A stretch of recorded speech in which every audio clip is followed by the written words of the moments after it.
Hello everyone.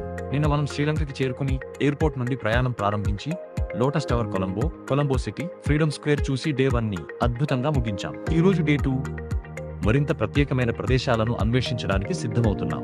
ఉదయం కొత్త ఉత్సాహంతో భక్తి, చరిత్ర కలిసిన ప్రదేశాల వైపు మా ప్రయాణం మొదలైంది. మొదటి స్టాప్ మనవారి కోవిల్. ఎంతో పవిత్రమైన ఈ ఆలయం మనసుకు ఒక ప్రశాంతతను ఇస్తుంది. రేపు శ్రీలంకలో ఇది మానావారి టెంపుల్ అంటే శ్రీరాముడు ప్రతిష్టాపన చేశాడు. అంటే ఇప్పుడు రావణుని చంపిన తర్వాత ఇక్కడ నుంచి పుష్పక విమానంలో అయోధ్యకి వెళ్ళినప్పుడు పుష్పక విమానం కదులుతారన్నమాట. ఎందుకు అంటే అప్పుడు బ్రహ్మదోష పరిహారం గురించి ఇక్కడ లింగాన్ని ప్రతిష్టాపన. ఫస్ట్ లింగం మున్నేశ్వరంలో చేస్తాడు. ఇది రెండో లింగం అనమాట. ఇది మట్టితో ఇసుకతో ప్రతిష్టాపన చేస్తారన్నమాట. ఇదే మానావారి టెంపుల్. తర్వాత మున్నేశ్వరం శివాలయం. శ్రీరామ్ ఓం నమస్కారం. ఇది మున్నేశ్వరం టెంపుల్ అనమాట.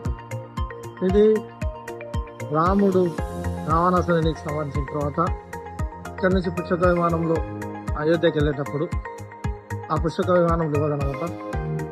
ఎందుకు అంటే బ్రహ్మ హత్య దోష పరిహారం గురించి శివలింగాన్ని ప్రతిష్టాపన చేసిన తర్వాత ఈ లింగాన్ని ప్రతిష్టాపన చేసిన అప్పుడు పుష్పక విమానం ఇక్కడ నుంచి అయోధ్యకి వెళ్ళిన ఇదే టెంపుల్ అనమాట. ఫస్ట్ లింగం అనమాట. ఇక్కడి భక్తి వాతావరణం ప్రతి ఒక్కరిని ఆకట్టుకుంటుంది. తరువాత డంబుల్లా గోల్డెన్ బుద్ధ ఆలయం. భారీ బుద్ధ విగ్రహం. డంబులా గోల్డెన్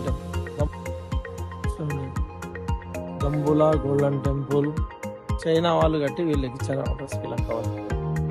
లోపల ఉన్న గుహలు, చిత్రాలు అద్భుతంగా కనిపిస్తాయి. చివరిగా సిగిరియా, రావణుడి కథలతో సంబంధం ఉన్న ఈ ప్రదేశం చరిత్రను మన ముందుకు తీసుకువస్తుంది. ప్రతి ప్రదేశం ఒక కొత్త అనుభూతి. శ్రీలంక ప్రతి క్షణం మమ్మల్ని ఆశ్చర్యపరుస్తోంది. డే 2 పూర్తి. మరిన్ని అద్భుత క్షణాలతో డే 3లో కలుద్దాం. Thank you.